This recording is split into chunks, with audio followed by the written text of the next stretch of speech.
And we are live. Welcome all. Welcome Treasury Masterminds. Welcome guests. We're here with the second Treasury Masterminds webinar, the first one for this year. And we're happy to present Nilus as sponsor of this webinar. And we're going to talk everything TMS today, the right fit, mastering your TMS match for Treasury success. Very important topic for treasurers. Choosing a TMS is more important than ever. Choosing the right TMS is crucial to a critical treasury function and a critical treasury technology. My name is Patrick Kunz. I'm the founder of Treasury Masterminds and Pecunia Treasury and Finance. I will be your moderator today. I'm happy to present two guests, Matt and Jeremy, who are going to introduce themselves in a bit. A few housekeeping. If you have questions to us, there's a possibility, there's a chat. Please post your questions in the chat and we will address them. We have some time reserved at the end, but I'll definitely try to incorporate your questions during the discussion. If you don't have questions, I have many for Matt and Jeremy, so we'll perfectly cover there. And if you have anything, post them in the comments. We're happy to read that. So without further ado, let's start. Jeremy, can I give you the floor to introduce yourself in 30 to 60 seconds? Certainly. Good morning, good afternoon, good evening to everyone. My name is Jeremy Reedus. I get to serve as the Vice President and Global Treasurer of Varel Energy Solutions. I've been in Treasury for the better part of 2 decades, and I have grown up in this industry, predominantly in oil and gas, and I have a little bit of chemical background as well. Treasury, like many of you, I kind of fell into it. And it's probably the best thing that's ever happened to me from a professional standpoint. I have a number of years of working across the globe. As a matter of fact, my last couple of positions have been multi-billion-dollar companies. And so it has been a heck of a ride. Anyone who has been in Treasury for any amount of time can definitely attest to that. So I've been in positions where I've been eating from hand to mouth. And then I've also been in positions where I've been living off the fat of the land.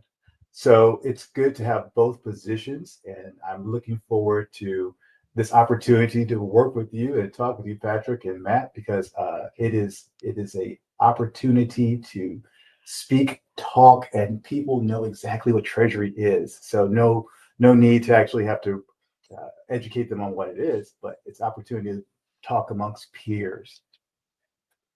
Thank you, Matt. I love that. Super excited to join you guys. So I'm Matt Harlen, the Chief Treasury Officer here at Nilus.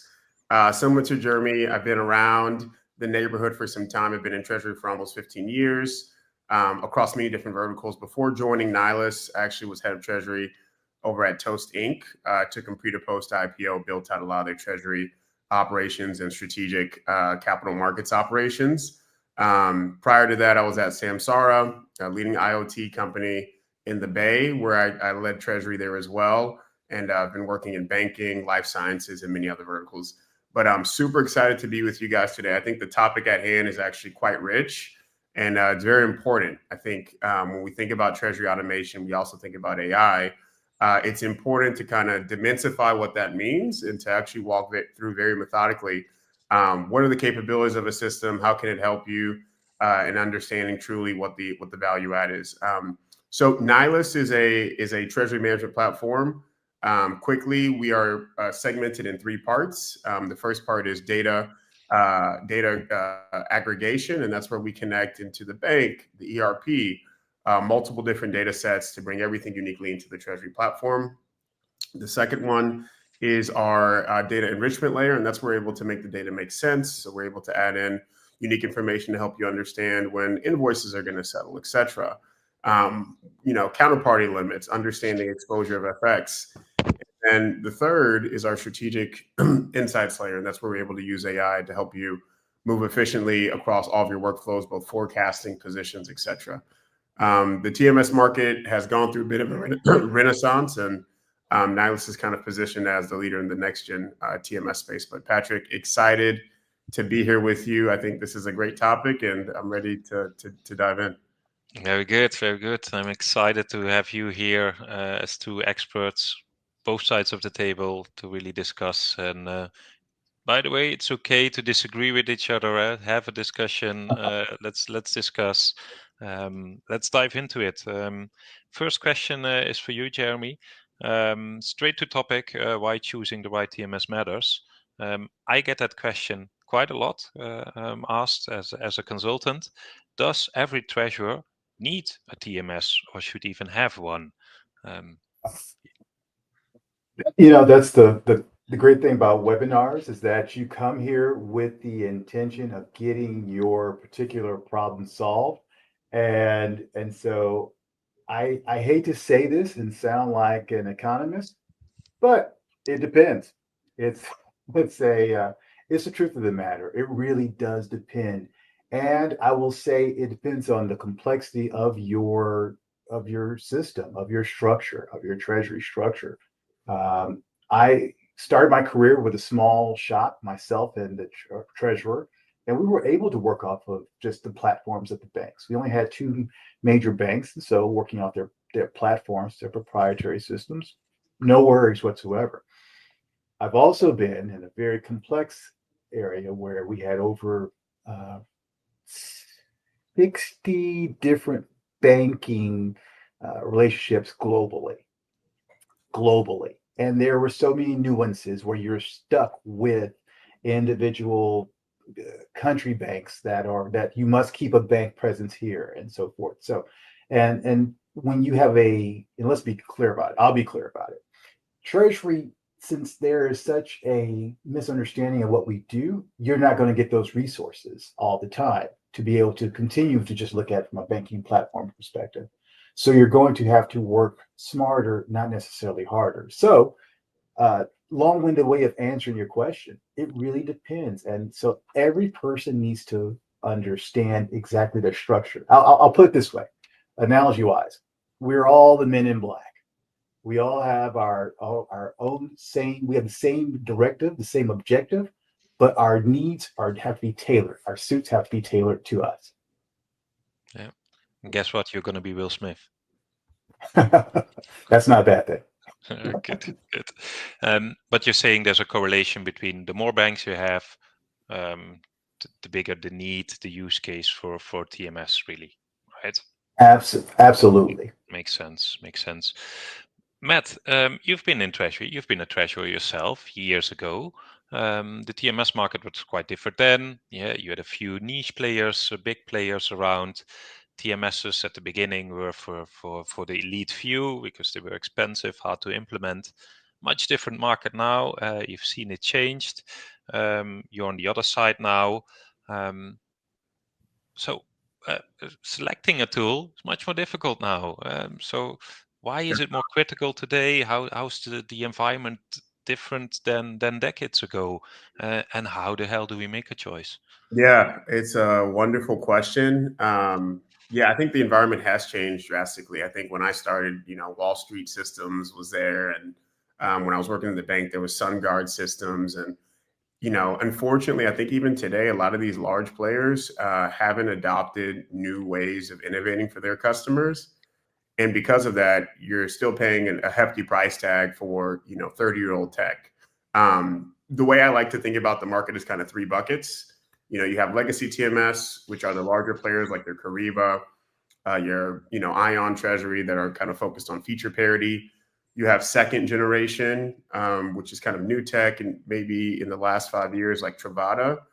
And then I think the next generation, the next bucket is next gen TMS, which are companies like Nilus that are using AI, that are using quick implementation methods, multimodal connection points, and what I would consider platform agnostic, meaning you can connect multiple different platforms, expense platforms, order to cash platforms, not just the ERP in the bank, but all in service of helping us understand Treasury. And let's be honest, Treasury sits at the nexus of finance. Nothing happens without it passing through Treasury. And so our system set is much different than accounting. It's much different than FP&A, and it's evolving actually at a pretty large rate, depending on the vertical that you're in. And so because of that, you need to have a system that is flexible enough to scale with your operations, but also scale with your industry as new data becomes relevant. You may want to use headcount from the CRM. I'm sorry, from the HRIS in order to help forecast your payroll. You may want to use information from your CRM before you get to the billings forecast to help understand where collections is going to be. So Treasury is becoming more sophisticated. We're no longer just pushing data and understanding and trying to analyze bank data, but we're also trying to get ahead of the trend. We're trying to understand where the business is headed, and that requires a different skill set. It also requires a different set of tools. And so I think for Treasury teams today, kind of the next gen TMS space is where they need to be focused to continue to stay within the trend of data as it evolves. Yeah. Well, interesting, but it means that the checklist for selecting a treasury for the why and what is potentially a bit longer than it was when you were a treasurer. Yeah, totally. I think that's why it's really important to hone in on what are your actual pain points. Because in many times, and this, I'm going to take a contrarian view to even my seat. In many times, TMS providers will try to sell you more than you actually need, right? If you look at your pain points, it's just visibility and it's forecasting. Do you actually need debt? Do you actually need, do you actually need hedging? Are you actually hedging? And so I think it's really important for the practitioner to have a clarion view of what is the problem that I'm trying to solve. If I get a TMS, what is my implied ROI for my time and my team? And how is this system going to help me not only automate, but help me continue to remain efficient with my workflows? I think if we could answer that question, it makes the selection criteria a lot easier. I think the issue is because we don't know what we want, we have a laundry list of an RFP and we go through months and months and months of talking to the same providers, but it's really not clear. But I think if we have a clear understanding of what am I actually trying to solve for myself, and is there a solution that can plug directly into that, I think it actually makes the selection of a TMS provider a lot easier. Yeah, no, makes sense. Makes sense. Let's stay with these pain points.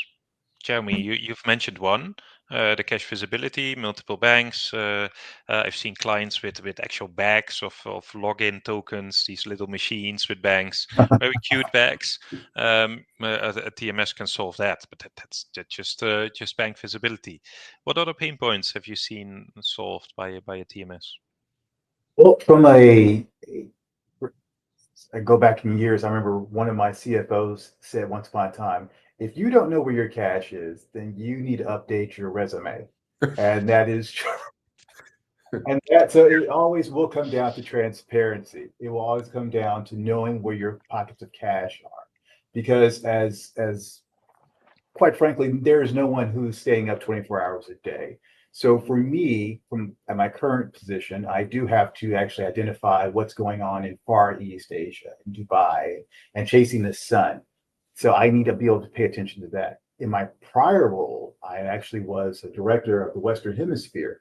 So knowing what's going on in the different jurisdictions, I had, like I said, 90 different non-core banks that we had that I needed attention to. And so being able to make payments, to be able to identify, okay, we have this much excess funds. What do I need to do? I need to invest them and maximize them. Let's be honest that Treasury sometimes is looked at as a cost center. And so sometimes you have to be able to change that narrative and say, well, hey, look, here's the interest income I've presented. I've identified and I've started to clean up my forecasting. I've identified trends. And my TMS systems have helped with that. Also, there's costs that are not even really realized initially, like reconciliation. That is always a pain point. And so if you have, and then also certain things like that touch other areas like IT, when it comes to every so often, if you have as you are connected, if your ERP is connected directly to the bank, then you're going to have to update your encryption keys somewhere. And that involves talking to IT and getting them involved and letting them know the importance of that. Well, if you have a good TMS, it takes care of that for you. And you are then also dealing with sanctions. There's just a number of things I can go on and on about. But I know for me, my immediate pain point was visibility and then being able to send payments out and be able to be efficient stewards of the cash that we have. No, I fully agree, and I like the ROI approach, the pain point approach. If you take a combination of both, I think a TMS doesn't always have to be a full positive ROI. If it solves pain, there's ROI in that, and not only monetary value, and it can be a second, third, fourth step of the TMS. Love it, Jeremy. Thanks. Back to you, Matt. You must see many RFPs coming in from treasurers. You already touched upon the framework, focus on your pain points. I don't think all treasurers do that.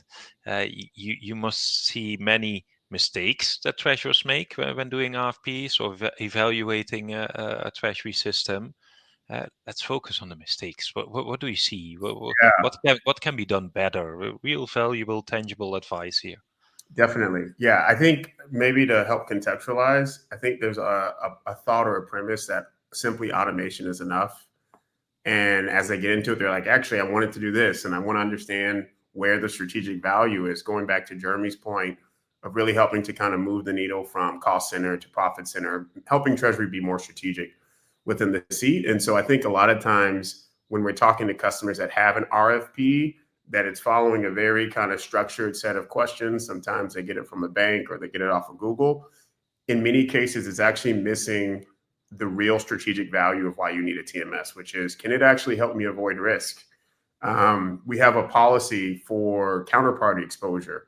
Does the system actually help me track that? And so there's deeper level questions, I think, that aren't always presented until you actually get into a conversation with the customer. And I think a lot of times the process can move quicker if we think about kind of, taking a step back and thinking about what is the strategic value that I want to bring as a treasury resource in this seat, right? How do I want to shape the company and shape their thinking about treasury?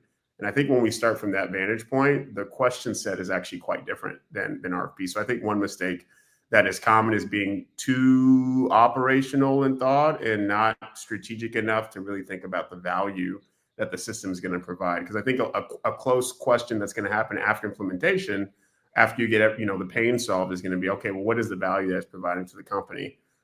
Especially in an ongoing conversation when you get into budget cuts and you get into thinking about deprecating systems, you really have to continue to show how you're going to provide value. So I think that's one. I think another one is internal alignment. I think a lot of times whenever we're talking to a customer, you talk to maybe a champion, let's say a senior analyst or an analyst that's doing the job, which is great. But let's say they don't have the right authority within the RFP process to actually make the decision. And so what happens is the team gets all excited. They found a solution they want, but they actually haven't brought in the right people internally. So I think having a multi-thread approach to bring in your CFO, to bring in your community of stakeholders that need to be part of this decision so they can kind of be along the journey with you is super important. So it's not a game of telephone at the last minute. You have to present this big business case, and now you have 30 minutes to disseminate information that you already have taken, probably a couple of weeks to be able to chew and digest.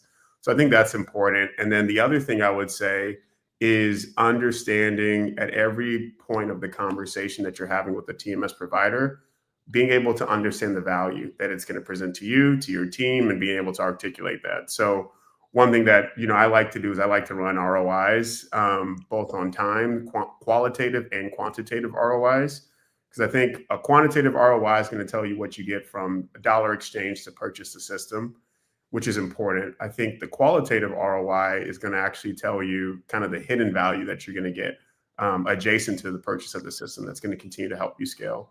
So understanding those things, I think early on in the buying process, especially during the RFP process, will help you make a more informed decision and will actually help you probably get to implementation a lot sooner, bringing in the right people. Yeah, no, makes sense. Let's stay on these requirements, and I'm looking a bit at you, Jeremy. We ran a poll on Masterminds for what's the most important selection criteria when choosing a TMS. It wasn't cost in that sense, but cost, I think, is an important criteria, and also see big differences there. Not full transparency in that market as well.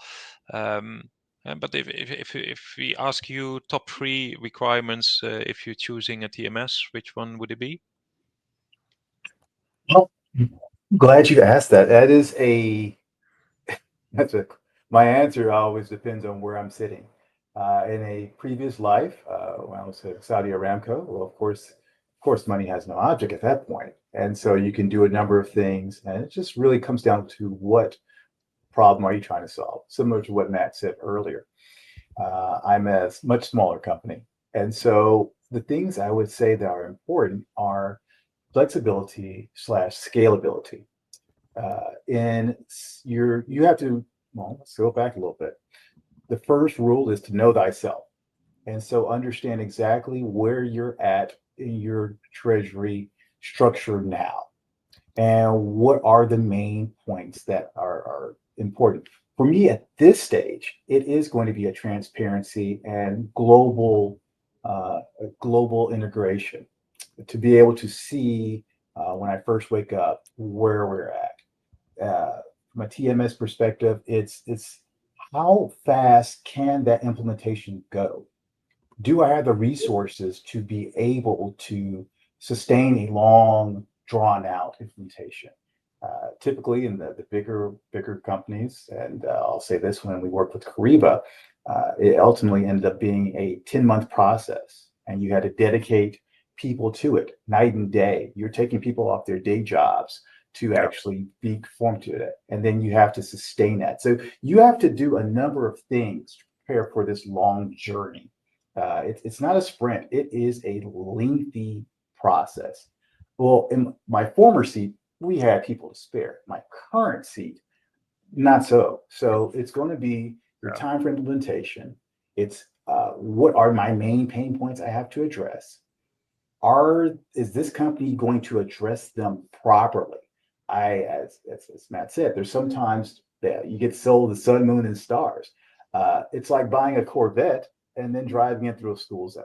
I don't need all that. I just need a few things here. So again, it kind of goes back to your particular preference, your tailoring, but it's identifying those parts. For me, it's transparency, it's implementation time, and it is actually some cost aspect of it because no matter what happens, someone's going to look and say you're spending money because you're not a profit center.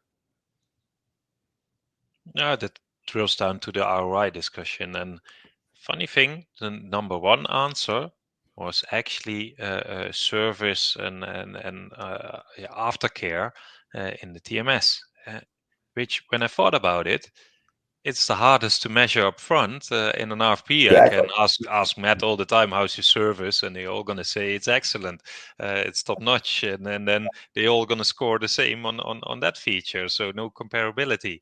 So I didn't expect that, to be honest. Matt, a few comments when I mentioned that? I'm sorry. If I can add this one Sure. aspect as well. In my prior life, we needed to make sure that we had we were rolling Kariba out through Latin America.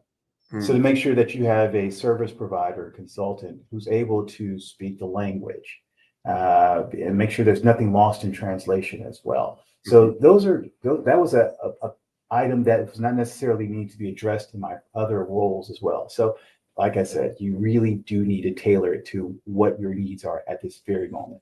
Definitely.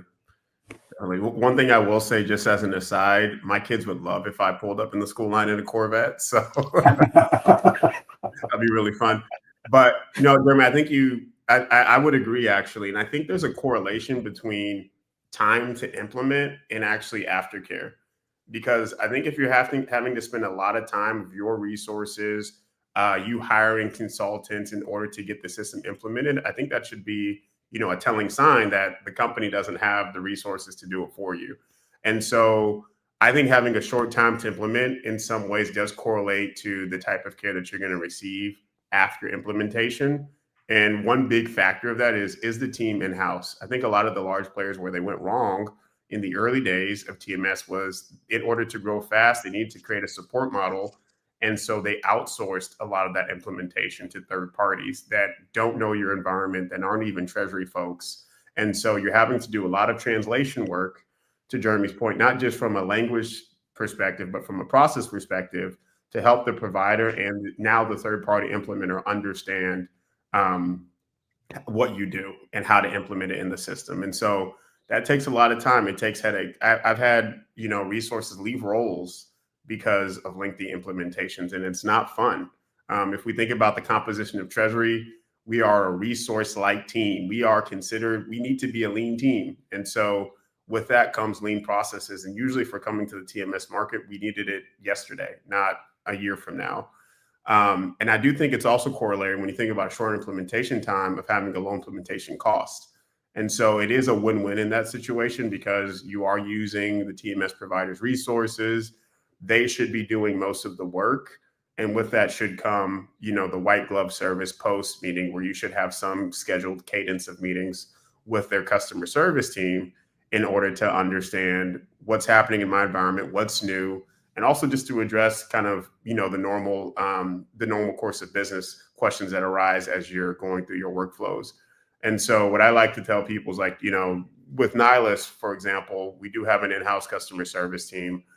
We do set a cadence of meetings as soon as you're onboarded so that you're never left hanging with a system that you didn't build and understanding how to use it. And so making sure that you have kind of an extension of your team, because we are tightly resourced in Treasury, is super important when you think about a provider. So I do like that vantage point, Patrick, because I do think it does make it more than just cost. It does make it more than just feature set. Like that service aspect is paramount, and it can make or break the success of you using a system post implementation. Yeah, and if it breaks it, it's you're too late, huh? And even if it makes it, you already made the choice and you found out after. So key criteria to check up front, and the way to do it is not by asking it in an RFP question, in my opinion. That's a whole topic for a whole new webinar, I would say. But then still, let's look at emerging tech, AI, blockchain. Jeremy, can AI help us do a selection? Is it too early? Should we do it? Should AI support it? I don't have an idea. You have an idea? Well, that's a great question. I actually am looking forward to understanding the answer as well. As I said, these gray hairs are functional. So I've been around for a block, and I've seen some of your previous TMS systems come through. But engaging new technology, and let's be honest, that Treasury always is part of the cutting edge of technology and learning and being early adopters into it. So I don't have a great wealth of experience in AI yet, but I'm looking forward to understanding more. So I honestly don't have that background. I would love to understand a little bit more of how things can be more than just doing some regular pattern items, but actually what can we do going forward to build upon it? Because as mentioned before, Treasury does not have most Treasury teams are very lean. And so I have to do more with less. And I think AI is a way to do so, but I need to understand more. So how can we do that? Yeah, I think it's also a threat. Because of AI, we can do more. We have the same team capabilities, and we have to do more, or the CFO expects more of us. I talked to a treasurer a couple of weeks ago who was much more senior than me, Reed older, and he said we didn't have so many tasks 30 years ago because we didn't know what we didn't know. So it's a bit of a struggle as well. Matt, over to you. Can I call you a new gen TMS, new generation? You're quite young. You use AI. If I compare you to the old SaaS solutions, who are more bigger, still software as a service, SaaS, cloud, but they operate quite differently. Yeah. Will it be a battle of AI? Will it be a battle of functionality? Where do you see the market go? Do they all have to jump the AI bandwagon? Is there a place for both of you? Can you compete? Interesting to hear your insights. Great question. These are all the topics I think that are circling in people's heads, especially when they hear the AI jargon now, intersecting the conversation. What is AI? How am I supposed to use it? Am I supposed to adopt it? I have some thoughts on that. But before I share that, I just want to highlight something, Patrick, that you and Jeremy were just dialoguing on that I think is important, is the evolving role of Treasury of now handling a lot of ad hoc tasks, right? The work is growing, the team size is staying the same. And so it is putting this pressure on technology adoption now, probably more than it was 10 years ago. I think that's actually a good thing for a couple of reasons, because I think it's actually showing that Treasury has strategic value, and we have a way of moving the needle on projects that other teams don't have the ability to for multiple reasons. I think with that comes now the thought of technology of how do we actually do that? When you think about legacy TMS, automation was the prized cow, right? We're going to give you automation. We're going to automate your bank feed. We're going to automate the connection to the ERP. And that's great. And that served Treasury quite well for some time. But I think now the next wave of efficiency and actually getting more value out of Treasury is going to be in utilization of AI, right? How do we do more with less? And so if we make it really practical, I think whenever we're talking to providers or practitioners are trying to understand and suss out what does AI actually mean, it should be applicable to true workflows, right? And shouldn't just be a pie in the sky black box. But what we like to say at Nilus is we're turning a black box into a clear box, right? You should understand exactly what it's doing, what data it's impacting, and what is the expected outcome of AI now working across your system. So, it should do things like, for example, it should be able to help you understand your collections activity in a deeper way. A lot of us, whenever we're building forecasts, we're using invoice due date, and we're trying to add some science and art on top of that to try to get a waterfall schedule of what collections looks like. Well, I think with AI, now you can run, analysis, and AI can run multiple different types of regression on that data to help give you a truer sense of that cash impact, which is super helpful and takes, hours out of the job for someone who's analyzing data. AI should also help you not throw spaghetti against the wall in the forecasting process, right? Forecasting is very hard. And you take, the composition of a lean team, a tight iteration cycle around cash, and then fragmented data and a fragmented tool set. What you get is the best you can. We're doing the best we can. That's what you're going to hear from the team.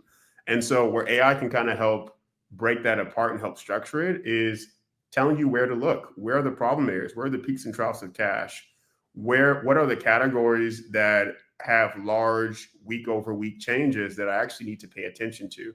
So instead of looking everywhere and just trying to, manage the process, you actually have a menu of items that you can look at, and AI is actually helping you do that. So I think there's some real practical applications where AI, especially in our tool, can act as an agent to help you do your job better, but it's real. There's real value there in helping you move more efficiently. And what this all yields at the end of the process is a more accurate cash flow, the ability for you to land your numbers with more confidence. It's no longer a prayer thrown up and you're hoping you're going to land it at the end of the quarter, but you can be a little bit more surgical in your approach, and it actually helps you to have a greater span of control around some of the items that maybe we didn't have the ability to control. Another example I'll give, and then I'll pass it back to you, Patrick, is, when you think about understanding the data from a working capital optimization perspective, right? What vendor payments need to be pushed out? Do we have the ability to do that? What is my contracted term versus how we've paid in the past? How can we get more efficient there? AI can also help do that analysis and help drive decisions that help you become more optimized in working capital. And so, the goal is AI should not replace you in the driver's seat. It should be the souped up cockpit that is able to help give you coordinates in the dashboard, and it's giving you indicators on where to go. And so I like to think about it as more of a co-pilot as opposed to, taking full control and autonomy over the organization.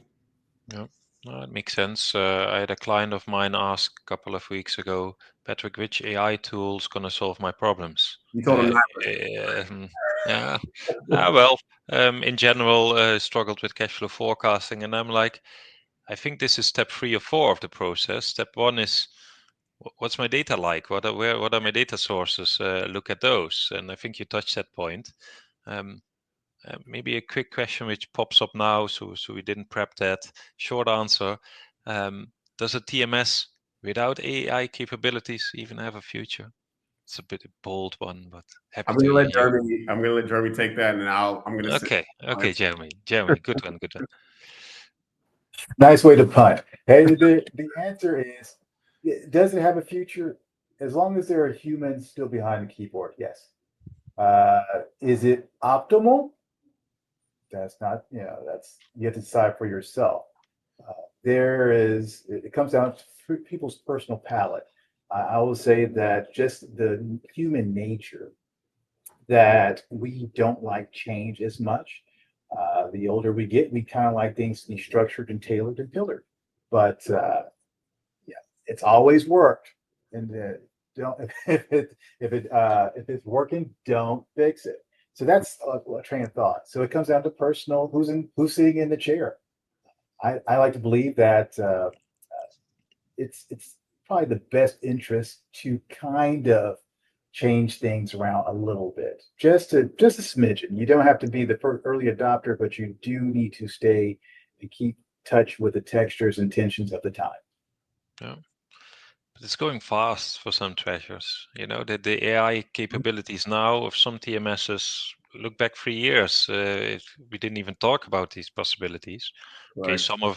some use AI while it's machine learning, which is around for a while, but capabilities are huge out there, and that Yeah. makes it harder for treasurers to make a choice. I think 5 years, 10 years, it was easier to select a TMS. Okay, you needed a bit more money. Now it's more difficult. And that leads me to my next question, and I want you to answer it, Matt. You've seen both sides. Do you think the TMS market is fully transparent? I might have given my It's answer, but great question. And so I want to say it depends on the provider. I would say at the highest level, it's not. And that's why I think it's really important. And we were highlighting this earlier on the call to understand what you're trying to get out of the relationship and then be very specific in your question set. But also, I think it's important. A lot of TMS providers will give you a really great sales pitch. They'll give you a shiny demo. And then in some cases, I've seen the case where I was talking to someone who just signed an order form with a competitor, and we did a very detailed demo. We walked through their workflows on our call. We kind of showed them data that was symbolic of what they would experience in their day-to-day. And they had buyer's remorse. They were like, oh my gosh, I wish we talked 2 months ago. And I think it's really important to get into an environment of not only just like tasting and smelling, not just smelling, but actually tasting the system. Can you do a POC? Are they going to offer a proof of concept? Are you able to actually take the system and take the keys for a period of time and test it yourself, right? To check the functionality. I think that's important. I think if your provider tells you no, then I think that should be really clear that they don't have what they've told you they had. And so I think, being able within the buying process, like, one thing we do at Nilus is we offer opt-outs and POCs and trials, and our customers are able to touch it at any given point in time. And it's been great. Going also back to maybe an earlier point you made, Patrick, on do TMSs that don't have AI, are they going to die? I think we need to go back also and look at how technology has transitioned over time. Remember when systems used to be hosted? It was on your computer, right? Like Bloomberg didn't have Bloomberg anywhere. It was on your computer. You couldn't touch it anywhere else. A lot of those systems that existed back then, whenever we transitioned to cloud, aren't here anymore. And so I think to Jeremy's point, it's not optimal. And I think maybe the writing is on the wall in terms of the timing of when those particular technology providers will be sunset if they don't transition to an AI strategy. And so I do think AI is important. I think it's here to stay, whether we like it or not. Same thing with, cloud-based technology. There's a benefit to it. And at some point, it'll be the dominant design of what we use within the industry. Yeah. Very interesting to hear that you, in an RFP process, in a pre-buying process, you can give the client the driver's seat already, because demos hard to judge, in my opinion. Mm-hmm. Sometimes they look more shiny than they are, or sometimes they even miss the point what the client needs because right. the demo data set is wrong. That links a bit to a question from the audience, from Laurie. It's obviously linked to how fast can you go live. Okay, depends on the size of the companies. You're specifically asking for medium-sized company, addressing the basics, but still mentioning visibility, forecasting, payments, and hedging. Mm-hmm. That's 4 basics. What's a realistic time frame if Nilus would do it? I think when you look at the market as a whole, just to juxtapose the answer, usually if you're going with a legacy provider, it's going to take multiples of months. That's baseline. Unless the technology changes, nothing is going to change there.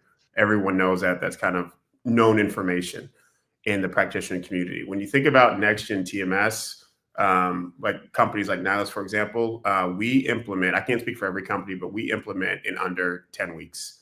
And so that is our timing. That's what we kind of manage to, and that's our goal seek whenever we're onboarding a customer. And that's full implementation across connecting banks, connecting data sources, and even giving you the training and the keys so that you can be proficient and you can be onboarded to go to do what you want to do. But I do think to contextualize that answer a bit, it does also depend on what the customer is trying to do. So we do have some customers that say, hey, I have 5 banks. I want to connect the banks and I want to be able to get positions and cash flow forecasting. We can do that in a matter of a week. Bank connectivity can be within 2 days because we have a multimodal approach, which I don't want to get too much into, but we have a multimodal approach in how we connect to banks. And then it's just a matter of onboarding. But because our forecasting tool feels a lot like Excel, usually the onboarding process is very quickly because we're all used to use Excel. And now it's just a matter of having it supercharged by AI and connected to real data sources. So I think it depends, but I think for us, the longest time is about 10 weeks. And that's why I think as the market is progressing to adopt new technology and utilize AI, having a provider that is there on that right side of the spectrum is important and actually is going to be a cost factor for you when you think about implementing a system, and also a time factor for your team. Yeah, no, it makes sense. Makes sense. Jeremy, we've talked about checklist. We talked about pain points. Let's talk about the unexpected things that happened in your experience during an RFP, during TMS selection. What can go wrong? What happened? How did you address that? But let's talk about the negative side of it, where others can learn from. You know, those darn humans, that's the number one thing. As we get closer to AI, there's the human element. So, as I said before, that there is a lengthy time for implementation, and life happens while you're making other plans. So some of the people, stakeholders, some people have been along for the journey may fall off due to attrition, due to usually bigger and better things. Someone's moved on to another company and so forth. And so you have to replace the people along the way. And so you need to make sure that that brain trust is still there and still being communicated. It is unexpected challenges are you find out that, oh, this ERP we've been depending on is not compatible. We didn't do a full interrogation of our system. During the RFP process, when I outsourced certain questions to the stakeholders to get answers, they weren't fully aware of the situation of what I was asking with brevity. The challenge, it's basically one of the hardest things to do in implementation is to sustain that energy and to sustain that level of dedication to it. And so unexpected challenges, people, rightly or wrongly, or unintentionally, I should say, sometimes help complicate the matter. One thing that was really unintended is, as mentioned, once you have a provider and once you have, now you've gone from dual parallel systems to now you're on your own. Someone didn't test on your side properly, and so now you're trying to troubleshoot, to solve things that you should have kind of taken care of during the immediate aftercare. So I will say that there are a number of things, but it comes down to being consistent as a practitioner. How are you maintaining it, keeping the end in mind, and always striving to make sure that you are on pace? Because at the end of the day, this is your baby, and throughout the entire organization, they're going to look at this TMS as either a success or failure, depending upon how well you have done in bringing it to the company. Yeah. So bottom line, a TMS selection and implementation, it's not a side quest. It's the main storyline. You need a project manager, full focus. Best not an external consultant who does a full implementation, maybe advise, internal team, and you need the capacity. I think that's that's as well important. Even though Matt, you rightfully say you support as well from your side, but I think there needs to be buy-in on the Treasury team. Totally. Of course, there's buy-in. They want a TMS, but capacity, and not only Treasury team, IT team, ERP team, that will make or break a project. At least that's what I've seen. On that, the final question from Laurie. What if the banks don't cooperate? Is that 10 weeks still doable? Yeah, Do you push them? great question. Lori must work for Nilus. I don't know. I'm just kidding. But it's a great question because I think this kind of plays into the technology of the TMS provider. So because we use a multimodal approach, like we're not just using SFTP, which Kyriba relies on heavily. Breaks, it's not reliable. Sometimes you don't get your positions in time. APIs, having APIs established with the banks is very important. But also, we have developed proprietary parsers. So we can parse information from multiple file types, not just Excel, PDF, but think any file type, BI2, whatever, and we can ingest that information into the system. Because we have proprietary parsers, there is no system, there is no data format that is foreign to us because we can be able to parse it out.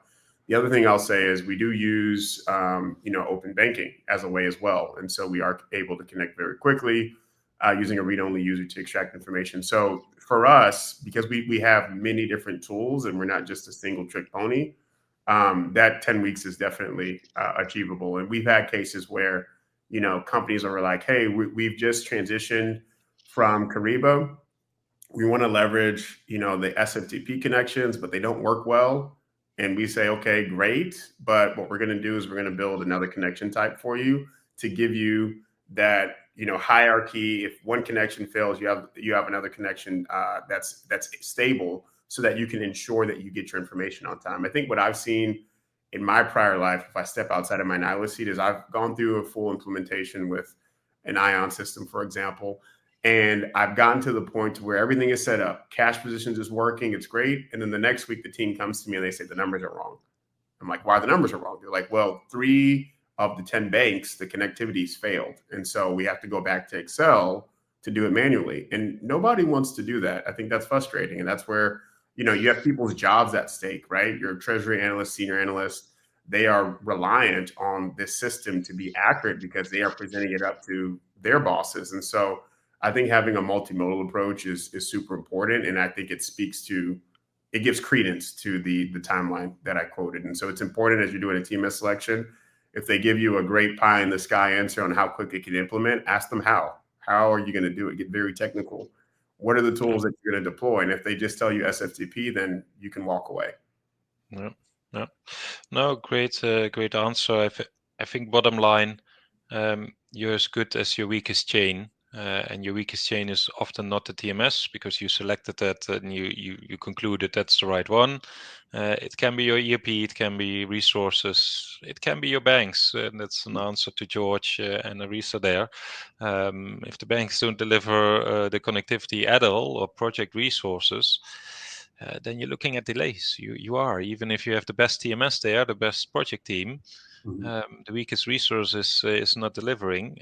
You have to fix that, and of course you have to push. You have to drill. But I think the last thing I'm going to promise you, and I've done my fair share of TMS selections and implementations, you will run into unexpected things, and that's okay because that's something to solve, and that makes Treasury fun. And I'm going to end with that because we're already 3 minutes over time. Thanks a lot, Matt. Thanks a lot, Jeremy. Really insightful discussion. I hope the audience enjoyed it as well. We had a bit of discussion and questions in the comments as well. Some agreement there. There will be a recording put on Treasury Masterminds and on YouTube. So we will be on the World Wide Web forever for people to find us and find this talk. Thanks, guys, and let's keep in touch. Awesome. Thank you. Thanks. Appreciate it. Take care, everyone.